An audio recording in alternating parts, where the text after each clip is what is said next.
Hello, I'm Dr. Anuj Sharma. I did my master's and doctorate in statistics from Royal University. I have a total experience of around 14 years. Uh, Today we'll discuss measure of central tendency.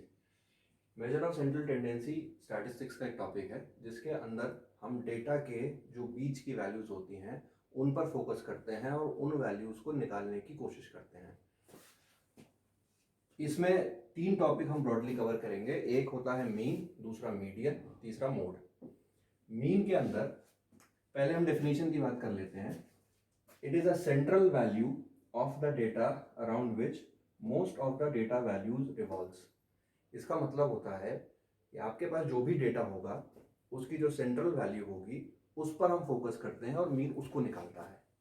Example के तौर पे suppose आपके intermediate exams में 75% marks score किए, तो intermediate exam में 75% marks score करने का मतलब ये होता है कि आपने जितने भी सब्जेक्ट्स उसमें पढ़े होंगे उन सारे सब्जेक्ट्स के नंबर 75 के आसपास होंगे। दिस मीन्स कि all the values of the data are revolving around 75%।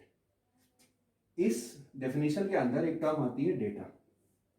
इस डेटा का मतलब होता है whenever you gather information of anything that is called data। यहाँ हम नंबर्स की इंफॉर्मेशन गैदरिंग की बात करते हैं, तो यहाँ पे हम नंबर्स को जब इंफॉर्मेशन इकट्ठा करते हैं उसको हम डेटा कहते हैं। ब्रॉडली डेटा दो पार्ट्स में डिवाइडेड है। एक कहलाता है ग्रुप्ड डेटा फॉर्म और एक कहलाता है अनग्रुप्ड। अनग्रुप्ड डेटा को हम बेसिकली रॉ डेटा कहते हैं। फॉर एग्जाम्पल हम कहीं पे जाते हैं, उनसे किसी की हाइट की 100 लोगों के हाइट के बारे में अगर हमें मेजरमेंट लेना है तो हमने पूछा उनसे, और उनसे पूछने के बाद उन्होंने जो हमें आंसर दिया, इस तरीके से हमारे पास 100 लोगों की हाइट आ जाएगी और वो हमारा एक डेटा इकट्ठा हो जाएगा उन 100 लोगों का हाइट के रेस्पेक्ट में। ग्रुप्ड डेटा जो है वो अरेंज्ड फॉर्मेट में डेटा होता है जिसमें फ्रीक्वेंसी डिस्ट्रीब्यूशन का इस्तेमाल करते हुए टेबुलर फॉर्म में हम रिप्रेजेंट करते हैं उसे। तो ये हमारा एक रॉ डेटा फॉर्मेट है और ये हमारा एक टेबुलर फॉर्म में डिफाइंड डेटा होता है जो दिखने में अच्छा लगता है और इससे क्वेश्चन सॉल्व करने में थोड़ी आसानी होती है। अभी हम डिस्कस करते हैं अनग्रुप डेटा के बारे में कि इसका मीन कैसे निकलेगा और ग्रुप डेटा में मीन कैसे निकाला जाएगा।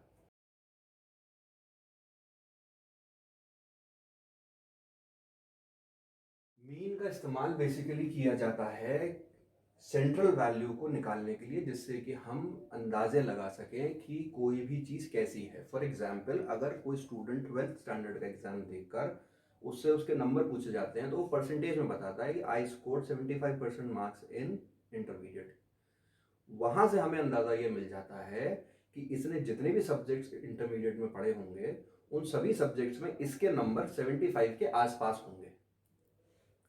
मे बी किसी में 65 होंगे, किसी में 80 होंगे, किसी में 68 होंगे, तो एक रफ आइडिया मिल जाता है। ऐसा नहीं होगा कि किसी में 0 है, किसी में 100 है, इतना वेरिएशन नहीं आता।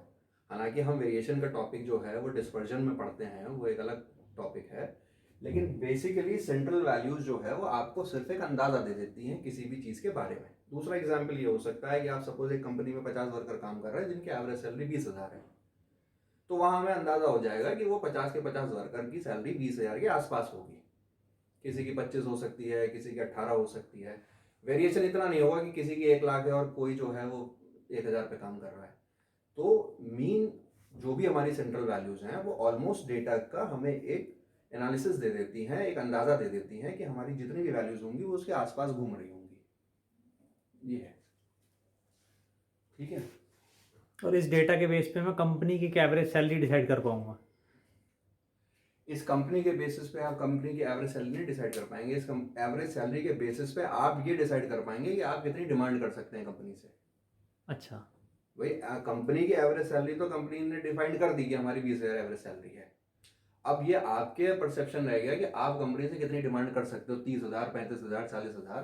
तो वहां से एक अंदाजा मिल जाता है कि कंपनी इतने में रिक्रूट कर लेगी। अब जिस कंपनी की 20,000 सैलरी है उससे आप 2 लाख सैलरी मांगोगे तो मुश्किल हो जाएगा। ओके। ये है, करते हैं। फॉर एग्जाम्पल x हमारा एक वेरिएबल है, इसके अंदर हमने 5 वैल्यूज इकट्ठी कर ली।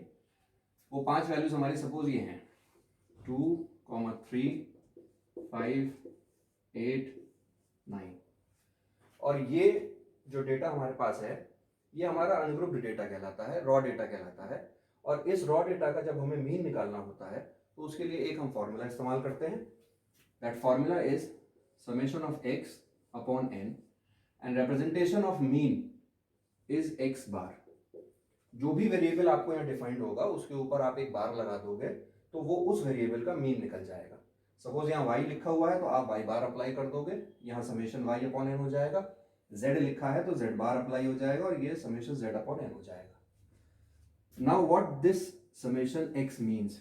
Summation x means sum of all the values present in the variable x।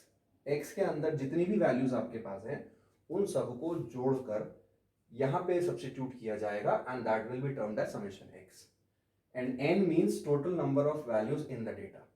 तो हमारे पास यहाँ पे 5 वैल्यूज हैं तो value of n will be 5 and summation x will be sum of all these 5 quantities, which means 2 plus 3 plus 5 plus 8 plus 9 upon 5. This results in summation x and this is total number of observations in the data. This will give you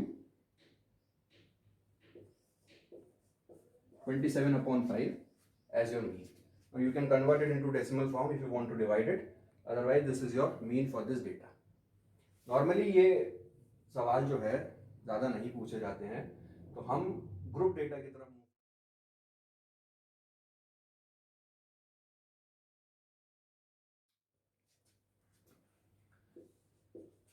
group data format में mean निकालने के 3 तरीके defined है।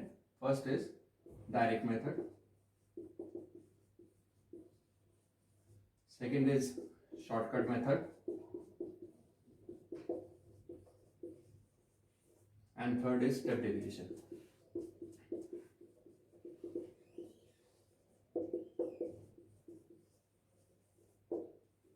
Broadly in 3 तरीकों से mean निकाला जाता है और इन 3 तरीकों से मीन निकालते समय तीनों के आंसर सेम आएंगे, कोई अंतर नहीं आता। हर मेथड अपने अपने फॉर्मूले पे चलता है और अपने अपने फॉर्मूले लगाने के बाद वो सब एक ही आंसर देते हैं। तो हम अपने हिसाब से हमें ये डिसाइड करना होता है कि हम डायरेक्ट मेथड अप्लाई करें, शॉर्टकट अप्लाई करें या स्टेप डेविएशन अप्लाई करें। Now mean by direct method.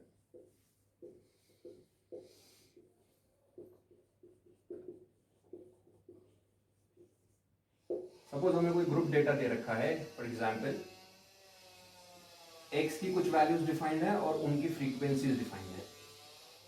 Values of x are suppose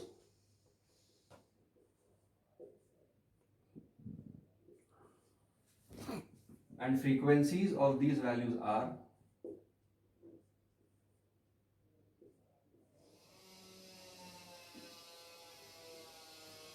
this.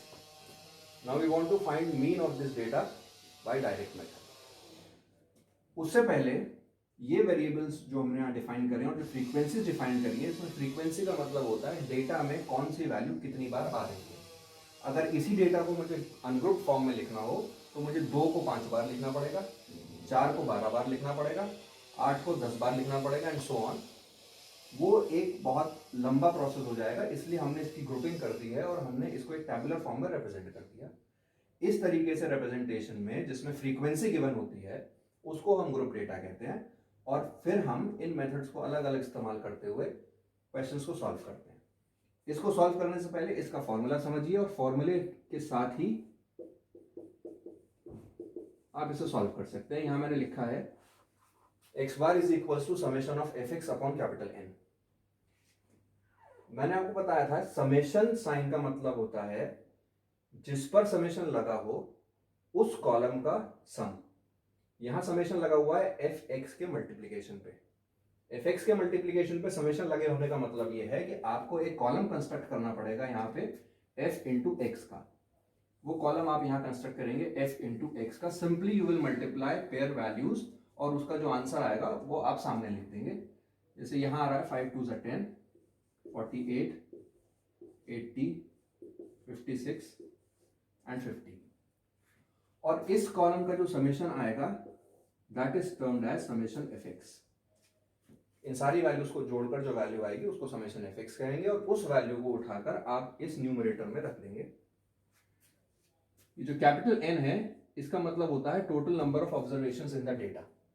This capital N represents summation of F. These many values are in the data. यहां का जो सम होता है उसको हम कहते हैं समेशन एफ और इसी समेशन एफ को हम रिप्रेजेंट कर देते हैं कैपिटल एन से। तो अगर आप इन सारी वैल्यूज को जोड़ेंगे तो आपको n की वैल्यू मिलेगी। इन दोनों पेयर्ड वैल्यूज को मल्टीप्लाई कराकर fx का कॉलम तैयार करके वैल्यूज जोड़ेंगे तो समेशन fx मिलेगा।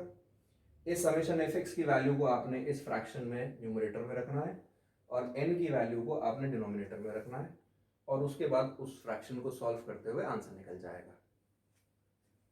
इसको जोड़ के देख लेते हैं। This will be